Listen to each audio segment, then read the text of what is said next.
Christian missionary, ഈ പെന്തക്കോസുകാരും കാത്തലിക്സും ഇവർക്ക് ആശുപത്രിയാണെങ്കിലും മരുന്നാണെങ്കിലും ആഹാരമാണെങ്കിലും അവൻ ഈ പറയുന്ന സുവിശേഷം കൊണ്ട് നന്നാവട്ടെ.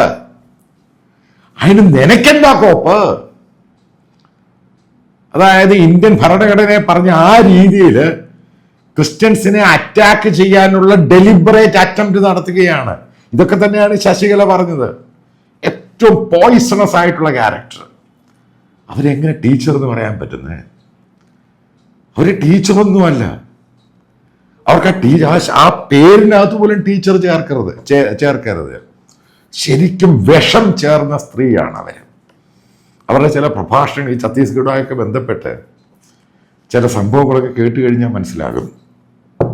ഈ സ്ത്രീയെ കൊണ്ട് അവരുടെ ലൈഫിൽ ഒരാളെ പോലും രക്ഷപ്പെടുത്താൻ പറ്റിയിട്ടുണ്ട്. ഇന്ന് വരെ ഒരാളെ പോലും രക്ഷപ്പെടുത്താൻ പറ്റിയിട്ട്. ചോദ്യം പ്രിസൈസ് ആണ്. ഞാനീ പറയുന്ന അവർ എങ്ങനെങ്കിലും രക്ഷപ്പെടട്ടെ. അതായിരിക്കണം മനുഷ്യന്റെ അജണ്ട. അവൻ നമ്മുടെ സഹോദരങ്ങളാണ്. അവന് ആഹാരം കൊടുക്കുന്നതിൽ എന്താ തെറ്റ്?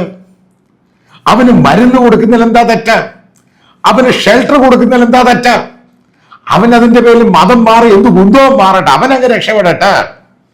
അവൻ സമൂഹത്തിൽ നല്ല ഒരാളായി മാറട്ടെ. സമൂഹത്തിൽ അക്കൗണ്ടബിലിറ്റി ഉള്ള ഒരു നന്മയുള്ള മനുഷ്യനായിട്ട് മാറട്ടെ. അതാണ് ലോകം ആഗ്രഹിക്കുന്നതും മനുഷ്യൻ ആഗ്രഹിക്കുന്നത്.